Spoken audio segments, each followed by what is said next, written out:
எதுவுமே கஷ்டப்பட்டது நீ செய்தால்தான் வாழ்க்கையில் உயர்ந்த இடத்துக்கு வருவீங்கன்னு சொல்கிறாங்க. பெரிய முட்டாள்தனம். இன்ஃபேக்ட் கஷ்டப்பட்டு செஞ்சின்னா நீ பணக்காரனவே ஆக முடியாது. செல்வம் என்பது உன் பேங்க்கில் இருக்கிற பணமோ சொத்தோ வீடோ இது எதுவுமே கிடையாது.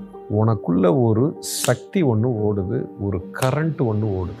ஸோ உனக்குள்ள அந்த கரண்ட்டு தான் உண்மையான செல்வம். அது பிரபஞ்சம்தான் உனக்கு கொடுக்குது.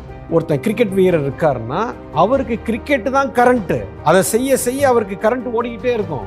எனர்ஜி வந்து திரும்ப திரும்ப அந்த கேமுக்குள்ளேயே கொண்டு வந்து வைப்பாரு. இப்போ அவருக்கு பணமாக கொட்டும். ஓ, கிரிக்கெட் விளையாண்டா எனக்கு பணம் வருமா அப்படின்னு நினச்சி நீ போய் விளையாண்டினா உனக்கு ஒத்த பைசா வராதுடா. இந்த பிரபஞ்சம் உனக்குன்னு ஒரு பர்பஸை கொடுத்துருக்கு. அது என்னங்கிறத நீ கண்டுபிடித்து அந்த பார்வை சரியாக அதில் விழுந்து அதை நீ செய்யும்போது செல்வம் வந்து குவியும்.